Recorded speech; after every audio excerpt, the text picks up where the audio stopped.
grab that cup of coffee because today we are going to be talking about what to expect as a substitute teacher.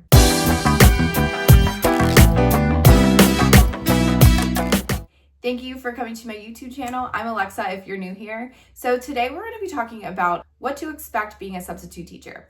So just a little disclaimer here. I just want to say that these 7 tips or 7 expectations that I'm going to share with you may not necessarily be what you experience, or you may have more, you may have less, and that's okay. This is just based on my experience and then the experience of the clients that I have worked with substitute teachers, of course.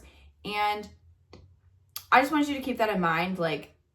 Sometimes we forget that creators online who share tips, we feel like you have to do these things. And no, you do not have to use what I use. You do not have to expect these, but they're very good expectations and things that I think that you will experience.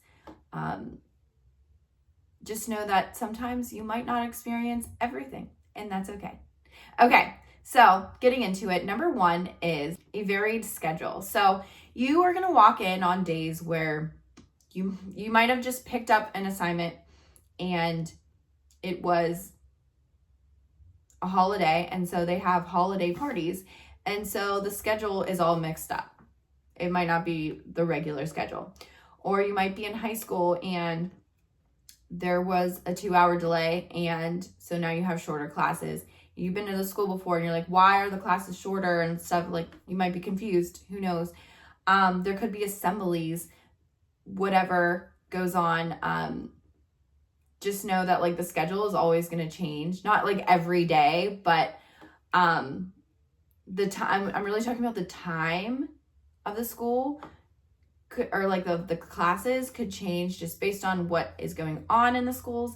And then also, when you are a day-to-day sub, you may have lunch 10:30 one day, and then the next time it's going to be at 1 o'clock in the afternoon. So it's really, really varied. Number 2 is diverse classroom. So what I really mean by a diverse classroom is more of the needs of the classroom. So you may have some students who are in special education, and that can range from resource class to, students who just have learning disability, up to students who may be in life skills and autistic support. And that's okay. When you are their teacher, make sure that you just give them the respect that they need. I know that you will. And just let them know that they're just as special as the other students in the classroom. And even though they may get adapted material, that's okay. Go up to them and see if they need help, or talk to them, ask them questions just like you would the others. I bring that up because a lot of the times some people don't know, and it's okay if you don't know, but some people don't know how to interact with a special education student. And it's okay if you don't, but just know that if you try and you show that you care about them, it will go farther than you expect. Behavior challenges. This one, I think you should expect and would have expected anyways. As a sub, it's that saying, yeah, she's just a sub, so whatever, or maybe you're thinking that. So students will try to push your buttons and see what they can get away with for the day. And it's also a break for them from their teacher. So they're like, oh yeah, let's see what I can do with this. And then they'll say something like, my teacher lets me do this, or this is what we do every day, or something along those lines. And just don't play dumb. You can ask a teacher if that is what they do, because I've had it where I wasn't going to let them do something, and here the teacher in the other room was like, oh yeah, they do that. And I was like, ooh. So just ask, just expect the behavior, but also expect good behavior too. There are some classes with top-notch teachers who really lay in that role to them about having a substitute teacher or a guest teacher. and they are amazing. So you could have either or, but just expect behaviors, not because of you, the substitute teacher. No, just because it's just a new day and a new thing for them, and they're probably more excited than anything. Number 4 is unexpected tasks. So I contemplated and putting this one in here, but unexpected task, I've had it where I had a planning period and I was told to go to the office, and then I had to staple papers for the principal, and I was like, okay, whatever. That could happen. Other times you could just sit in the classroom when you have planning period and do nothing, and it's quite nice because we all need the break, right? You could be asked to cover a classroom. That happens frequently and often, so just know that as well. Number 5 is building relationships. So it's really, really important to build rapport with the students, even if you're a day-to-day sub. It's hard when you're a day-to-day sub because you're not going to see them tomorrow, or you might see them tomorrow, but it might be one student that maybe they left for half the day. You don't know. Try to get to know the students and ask them personal questions like, what sport do you play? Or, oh, I love your shirt. Where did you get it at? It's cool.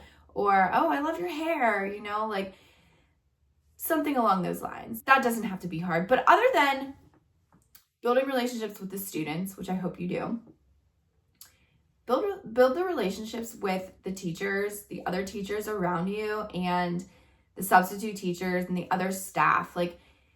Especially if it's a non-toxic school, it's so nice to have others in the building who are really just kind, and you can ask them anything. You feel comfortable being around them. So my advice to you is just be yourself, and sit with them in the lunchroom. Not the lunchroom, it's called the teaching lounge.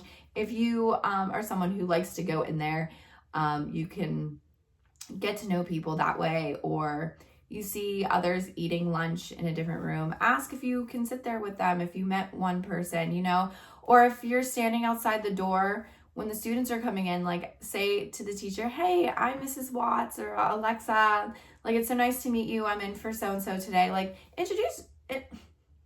Introduce yourself. Why did my voice get really high like that? That was really awkward. Number 6 is growth opportunities. Now I put this in here because as a new day-to-day substitute teacher, you may not have the best start right away.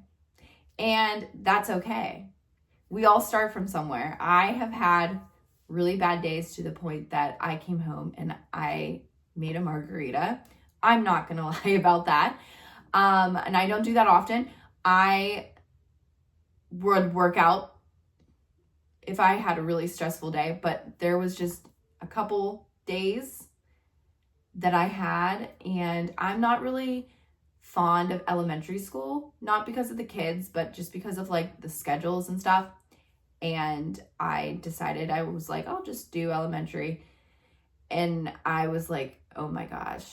And I just came home and made a margarita because I had it. I almost walked out. But that could be another story. Anyways, if you have those days, what I want you to do is take a journal and reflect. What happened? Maybe the kids were just so loud and you couldn't get their attention. So write down that, and then write, what do you think could I have done to prevent that, or to help them calm down and quiet down? And then that way, when you go in again, you remember oh, this happened last time.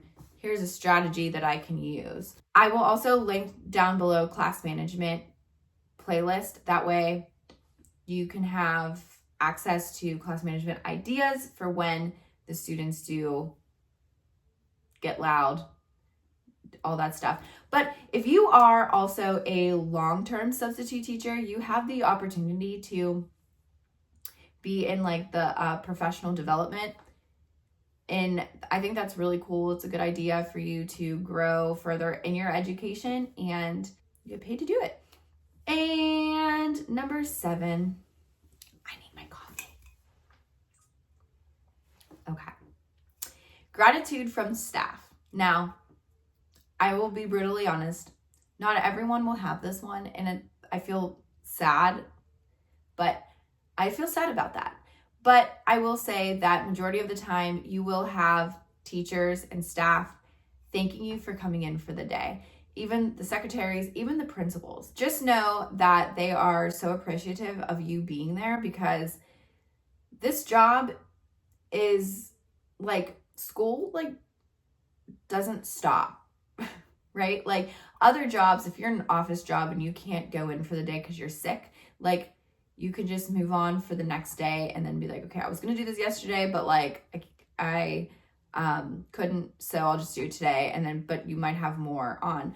With school, it's like you have to keep going, like no one cares. It's like the kids are there, so you have to like do these. So when you're there and maybe the school doesn't get that many subs, like it's so nice to see a sub wanting to come in and be there. So when you get that, that's a good school to be with. And I would suggest staying with that school. Okay, guys, I really hope that these 7 expectations help you guys and knowing what to expect as a substitute teacher. And I will see you in the next video.